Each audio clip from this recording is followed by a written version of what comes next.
আমার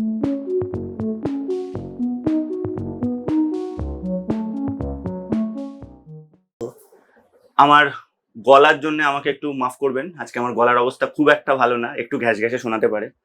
যাই হোক, আজকে আমি আমার আলোচনায় যাকে পেয়েছি সে তৃণমূল ছাত্র পরিষদের একজন নেতা, ছাত্র নেতা, বলা যেতে পারে উঠতি নেতা, মানে তরুণ নেতা।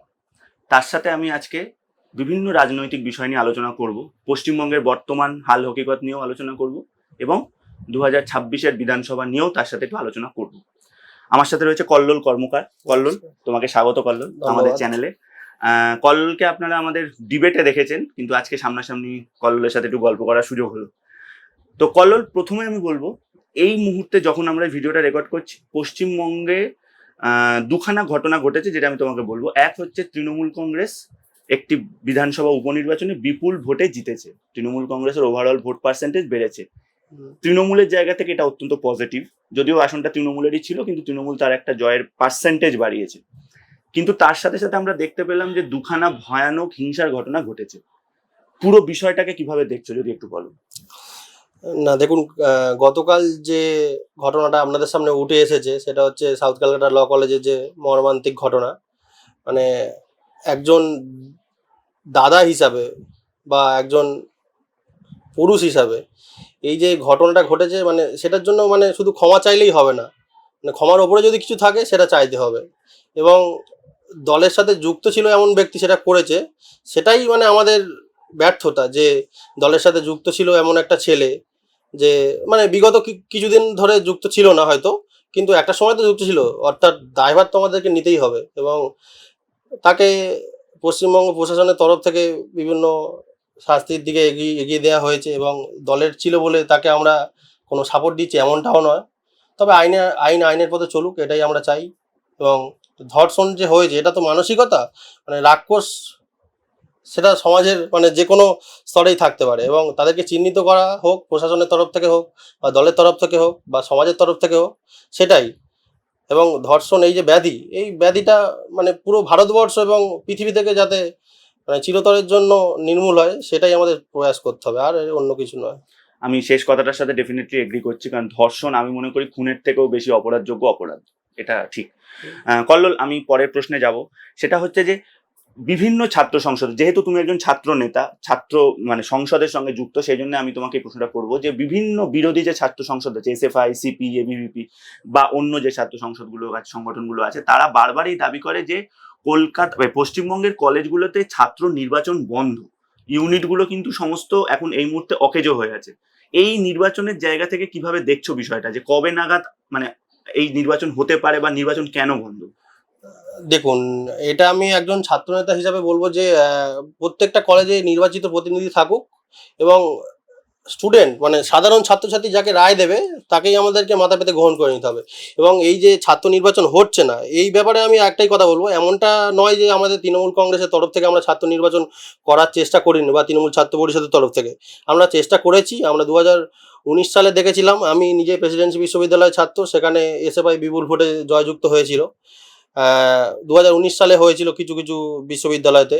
এবং তারপরে আপনি জানবেন যে কোভিড এসে যায় এবং কোভিড আসাতে প্রায় 1.5-2 বছর আমাদের মানে অচল অবস্থার মধ্যে থাকতে হয়েছিল।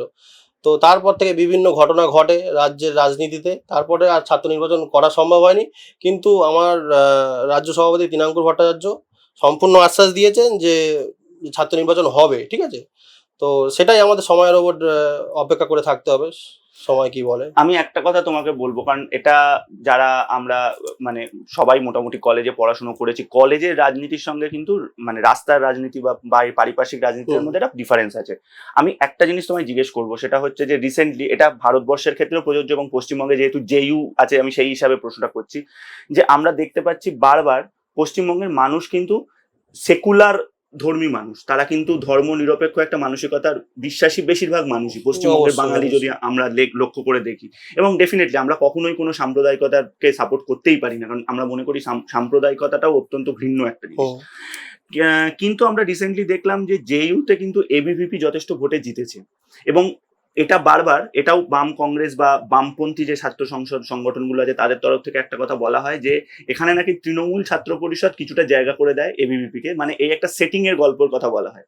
ছাত্র পরিষদ মানে তৃণমূল ছাত্র পরিষদের একজন সদস্য হিসেবে তুমি ব্যাপারটা কিভাবে দেখো?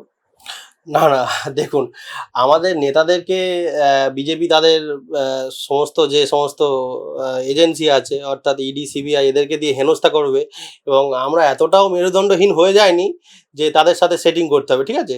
তো সেটিং যদি করারই হতো তাহলে তো আমাদের এতগুলো নেতাকে আমাদেরকে ধরে নিয়ে যেতে হতো না, অনুব্রত মণ্ডলকে এত বছর টিয়ার জেলে থাকতে হতো না, এবং পার্থ চট্টোপাধ্যায় এখনও তিনি জেলে আছেন।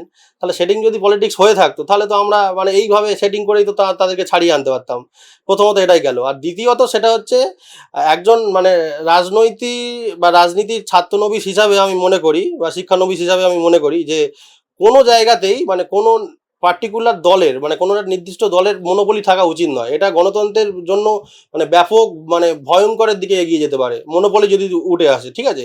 এবং পশ্চিমবঙ্গের আপনি হচ্ছে কলেজ গেট বা বিশ্ববিদ্যালয় গেটগুলোতে যদি লক্ষ্য করে দেখেন যে এসএফআই বা এবিভিপি এরা হচ্ছে অন্যান্য কোনো কলেজ গেটে মানে রাজনীতি করে উঠতে পারে না, কারণ তাদের মানসিকতা বা তাদের মনস্ক ছেলেরা পায় না, ঠিক আছে? বিশেষ করে যে ছাত্র সংগঠন আছে আমাদের এসএফআই কিন্তু আপনি দেখবেন যে প্রেসিডেন্সি বিশ্ববিদ্যালয়ে রমনামা করে, যাদবপুর বিশ্ববিদ্যালয়ে রমনামা করে, কারণ যে সমস্ত জেলা থেকে যে সমস্ত ছেলেপুলে উঠে আসে বাম মনস্ক, তাদেরকে মানে ওই যে হয় না একটা একত্র করে রাখার জায়গা, সেটা হচ্ছে যাদবপুর এবং প্রেসিডেন্সি, ঠিক আছে? এবং যাদবপুরে একটা আপনি যদি লক্ষ্য করে দেখবেন যে ইঞ্জিনিয়ারিং যে বিভাগগুলো আছে, ইঞ্জিনিয়ারিং বিভাগে গিয়ে দেখবেন অল ইন্ডিয়া বেসে হচ্ছে কাউন্সিলিং হয়, এবং সেখানে যে হিন্দি বেল্ট থেকে যে সমস্ত স্টুডেন্ট আছে তারা তো আর তৃণমূল ছাত্র পরিষদ করবে না বা এসএফআই করবে না, তারা জেনারেলি এবিভিপিকে ডেকে নেয়, ওই জন্য হচ্ছে সেখানে ভোটিং পার্সেন্টেজ বাড়ে। এখানে সেটিংয়ের কোনো প্রশ্নই আসে না। কল্লোল, একটা শেষ প্রশ্ন তোমাকে করব, সেটা হচ্ছে আমি যেহেতু কালীগঞ্জ উপনির্বাচনের কথা বললাম এবং তার আগের 5টা উপনির্বাচন যেখানে সিতাই, মাদারিহাট, নৈহাটি, এই 5টা উপনির্বাচন যেখানে যেখানে হয়েছিল, তালড্যাংরা এবং হাড়োয়া, সেখানেও তৃণমূল ব্যাপক জয়লাভ করেছে। 2026-এ ভোট আর 1 বছরও বাকি নেই। কিভাবে দেখছো 2026-এর ইলেকশন এবং মানে কিরকম ফল আশা করছো তৃণমূলের তরফ থেকে? প্রথমত বাংলার জনগণকে আপাতত আমাদের তরফ থেকে অনেক শুভেচ্ছা জানাচ্ছি, কারণ হচ্ছে আপনারা আবারও সবুজ আবির খেলতে পারবেন, এবং সরকার মমতা বন্দ্যোপাধ্যায় এবং অভিষেক বন্দ্যোপাধ্যায়ের নেতৃত্বেই আসছে। দেখুন, বাংলার মানুষ বরাবরই এই মানে রাজনীতিতে হিন্দুত্ববাদী বা মুসলিমবাদী বা মৌলবাদ যেটা বলেন না কেন, সেটা পছন্দ করে না। সেই জন্য হচ্ছে কালীগঞ্জের আপনারা যে হিন্দু যে বুথগুলো আছে সেখানে দেখবেন আপনারা মানে বিজেপি তো হিন্দু যদি বিজেপির হয় তাহলে তো সেখানে ভোটে তো বিজেপির জয় আশা করা যেত, কিন্তু সেখানে দেখবেন যে সমস্ত জায়গাতে তৃণমূল কংগ্রেসের ব্যাপকভাবে জয়যুক্ত হয়েছে। এবং আপনি আর একটা তথ্য যেটা দেখতে পারেন সেটা হচ্ছে বিজেপির যেটা 2021 সালের নির্বাচনে যে 21% ভোট পেয়েছিল, সেটা মানে 31% ভোট হয়েছিল, সেটা কমে গেছে 28%, অর্থাৎ 3% ভোট বিজেপি ডিডাক্ট হয়ে গেছে। তো হিন্দু মুসলিমের রাজনীতি চলবে না, যতই ধর্ম দিয়ে বিভাজন হবে ততই বেশি সবুজ আবিরই উঠবে। Thank you Kallol. কথা বলছিলাম ছাত্রনেতা কল্লোলের সঙ্গে। আমাদের শুধুমাত্র এই ভিডিওটা করার মাধ্যমে একটাই উদ্দেশ্য, সেটা হচ্ছে আমরা বিভিন্ন ছাত্র নেতা যারা যারা আলাদা আলাদা ছাত্র সংগঠনের সঙ্গে যুক্ত তাদের বক্তব্যটা তুলে আনার চেষ্টা করি এইরকম ভিডিও করার মধ্যে দিয়ে, এবং আমাদের একটাই উদ্দেশ্য থাকে, সেটা হচ্ছে যে ক্যাম্পাসগুলো শান্তিপূর্ণ হোক, সমাজটা শান্তিপূর্ণ হোক, হিংসা থেকে আমরা যতটা দূরে থাকতে পারি ততই আমাদের জন্য ভালো। আজকের ভিডিওটা এইটুকুই। যদি ভিডিওটা ভালো লাগে তাহলে লাইক করে পরিচিতদের মধ্যে শেয়ার করে আমাদের চ্যানেলটাকে সাবস্ক্রাইব করে দেবেন, এবং আমাদের এরকম আরো পলিটিক্যাল কন্টেন্ট দেখতে, পলিটিক্যাল আপডেটে থাকতে আমাদের ফেসবুক এবং ইনস্টাগ্রাম পেজকেও ফলো করতে পারেন। এই ভিডিওর ডেসক্রিপশনে লিঙ্ক দেওয়া থাকবে। সবাই খুব ভালো থাকবেন, দেখা হবে পরের কোনো ভিডিওতে। Thank you.